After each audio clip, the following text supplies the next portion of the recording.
Hello అండి. నమస్తే. Welcome to my channel Vanitha cakes and vlogs. ఈ రోజు వీడియో వచ్చేసి ఎగ్‌లెస్ వెనిల్లా ప్రీమిక్స్‌తో చాక్లేట్ కేక్‌ని ఎలా తయారు చేసుకోవాలో వీడియోలో చూపిస్తున్నాను.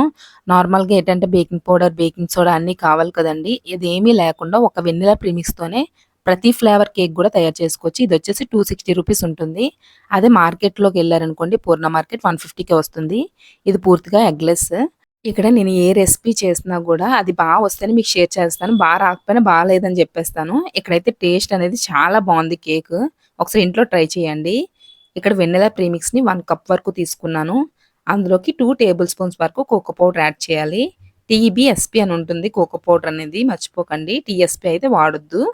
ఇక్కడ నేను చాక్లేట్ కేక్ చేస్తున్నాను కాబట్టి కోకో పౌడర్ అనేది యాడ్ చేశాను. మీరు నార్మల్‌గా వెనిల్లా కేక్ చేద్దాం అనుకునే వాళ్ళేంటంటే కోకో పౌడర్ అనేది స్కిప్ చేసేయండి. మిగతాదంతా సేమ్ నేను ఏ ప్రాసెస్ అయితే చెప్పానో అదే ఫాలో అయిపోండి.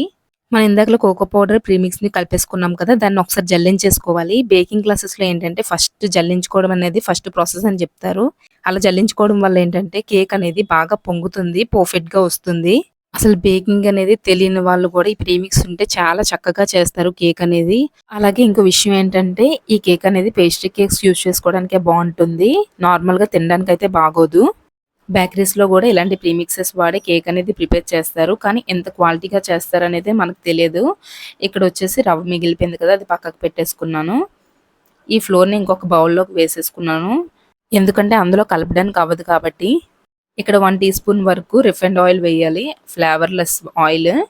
ఆ తర్వాత వాటర్ అనేది నేను ఒక కప్ వరకు తీసుకున్నాను. ఎంత సరిపోతుందో మీకు లాస్ట్‌లో చెప్తాను. కొంచెం కొంచెంగా యాడ్ చేసుకుంటూ కలపాలి రిబ్బన్ కన్సిస్టెన్సీ వచ్చేలాగా. ఫస్ట్ ఆయిల్‌ని ఫ్లోర్‌లో కలిసేలా కలిపిన తర్వాత కొంచెం కొంచెం వేసుకొని వాటర్‌ని కలుపుతూ ఉండాలి. ఒకటేసారి వేసేయడం వల్ల ఏంటంటే కన్సిస్టెన్సీ మనకు తెలీదసల. అలానే లూజ్ కన్సిస్టెన్సీ అయిపోయిందనుకోండి కేక్ అనేది సరిగ్గా రాదు. అందుకనే చూసుకుంటూ కొంచెం కొంచెం వేసుకుంటూ కలపండి.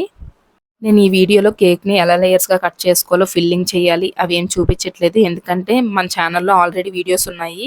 ఒకసారి చూడండి. ఇక్కడ బ్యాటర్ అనేది కలపడం అయిపోయింది. చూసారా రిబ్బన్ కన్సిస్టెన్సీ వస్తుంది కదా! ఇది పక్కన పెట్టేసుకొని టిన్‌లోకి అయితే ట్రాన్స్‌ఫర్ చేసేసుకుందాం బ్యాటర్‌ని. నేనొచ్చేసి ఇక్కడ 6 ఇంచ్ టిన్ అయితే తీసుకున్నాను. మీ దగ్గర టిన్ అవైలబుల్‌గా లేదు అనుకుంటే ఏదైనా లంచ్ బాక్స్ ఉంటే దాంట్లో కూడా బేక్ చేసుకోవచ్చు.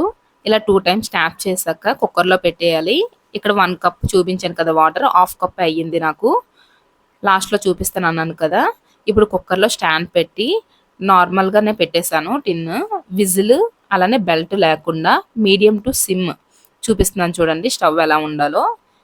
ఇలా ఉంటే 25-30 మినిట్స్ కేక్ అనేది పర్ఫెక్ట్‌గా బేక్ అయిపోతుంది. చూసారా స్టిక్‌కేమీ అంటుకోలేదు.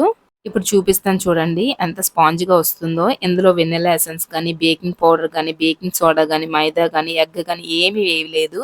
ఒక్క ప్రిమిక్స్ ఉంటే సరిపోతుంది. అలానే ఫ్లేవర్స్ కూడా చేసుకోవచ్చన్నాను కదా! మనకు పైనాపిల్ ఫ్లేవర్ అంటే పైనాపిల్ ఫ్లేవర్ ఎసెన్స్ వేసేసుకోవడమే. అలా ఏదైతే అది. ఇక్కడ చాక్లేట్ అనేది డార్క్ చాక్లేట్ ఉంటుంది కదా! కాంపౌండ్ అది మెల్ట్ చేసేసుకొని బటర్ పేపర్ మీద నార్మల్‌గా వేసేసుకుంటున్నాను. మీకు నచ్చిన విధంగా వేసుకోండి. నేనైతే ఇక్కడ గీతలు గీతలుగా వేసుకుంటున్నాను కదా! మీకు రౌండ్స్ కావాలంటే రౌండ్స్, మీకు ఎలా కావాలంటే అలా వేసుకోండి. ఇలా వేసేసిన తర్వాత ఒక 10-15 మినిట్స్ అనేది ఇలా ఆరనివ్వండి. ఎక్కడ ఫ్రిడ్జ్‌లో అయితే పెట్టొద్దు. అలా పక్కన వదిలేయండి. 10 మినిట్స్ అయ్యాక చాక్లేట్ కొంచెం హార్డ్ అవుతుంది. నేను ఆల్రెడీ హాఫ్ కేజీ కేక్‌ని ఐసింగ్ చేసేసుకొని ఫ్రిడ్జ్‌లో పెట్టేసుకున్నాను. ఆ కేక్ చుట్టూ కూడా ఇది పెట్టేసుకోవాలి. ఎలా పెట్టుతానో ఇది చూడండి వీడియోలో. ఇక్కడ చెప్పాను కదా! కొంచెం హార్డ్ అవుతుందని చెప్పి అందుకని పైకి రావట్లేదు. నైఫ్‌తో ఇలా అనుకుంటే వచ్చేస్తుంది. దీన్ని చుట్టూ కూడా నార్మల్‌గా ప్రెస్ చేయాలి. మరీ ఎక్కువ ప్రెస్ చేయకూడదు. ప్రెస్ చేసిన తర్వాత ఒక 10-15 మినిట్స్ ఫ్రిడ్జ్‌లో పెట్టి అప్పుడు తీయాలి బటర్ పేపర్ అనేది. పెట్టిన వెంటనే తీసేయకూడదు. ఎందుకంటే కొంచెం హార్డే అయింది. ఫుల్‌గా అవ్వలేదు కాబట్టి. ఈ కేక్ వచ్చేసి 1,000 సబ్స్క్రైబర్స్ అవ్వడం వల్ల చేశాను. ఎప్పటినుంచో ఇలాంటి ఒక కేక్ చేయాలనుకుంటున్నాను. కానీ ఇప్పుడు కార్తీకం కదా! ఎగ్ వేస్తే ఎవరు తిననన్నారు. ఎగ్‌లెస్ చేయమని చెప్పారు. ఎగ్‌లెస్ అయితే ఇప్పటికొచ్చి ఎన్ని వీడియోలు చూసి చేసినా సరే నాకైతే నచ్చలేదు. ఇది ఒకసారి ట్రై చేశాను. చాలా బావుంది టేస్ట్ అనేది. అందుకని ఇప్పటి వరకు ఎగ్‌లెస్ కేక్ వీడియో అయితే మన ఛానల్‌లో లేదు. నేను ఇంకా ట్రై చేస్తానండి ఎగ్‌లెస్ వీడియో చేయడానికి. అది గాని పర్ఫెక్ట్‌గా వస్తే ఖచ్చితంగా మీకు షేర్ చేస్తాను. ఇక్కడొచ్చేసి నోజల్ అనేది ఫ్లిప్‌కార్ట్‌లో తీసుకున్నాను కదా ఫస్ట్‌లో. అది నేమ్ అయితే తెలీదు. దాంట్లోదైతే తీసుకొని వేశాను ఈ డిజైన్ అనేది. ఇక్కడ పైనంతా చాక్లేట్ క్రమ్స్ అనేవి యాడ్ చేస్తున్నాను. లాస్ట్‌లో చెర్రీస్ యాడ్ చేస్తాను కదా! అవి వచ్చేసి బేకరీస్‌లో ఎక్కడైనా దొరుకుతాయి. అవి పెట్టడంతో లుక్ అనేది బాగా చేంజ్ అయిపోతుంది. చాలా బావుంటుంది కేక్ చూడడానికి గూడా. 1,000 సబ్స్క్రైబర్స్ అయినందుకు నాకు చాలా ఆనందంగా ఉంది.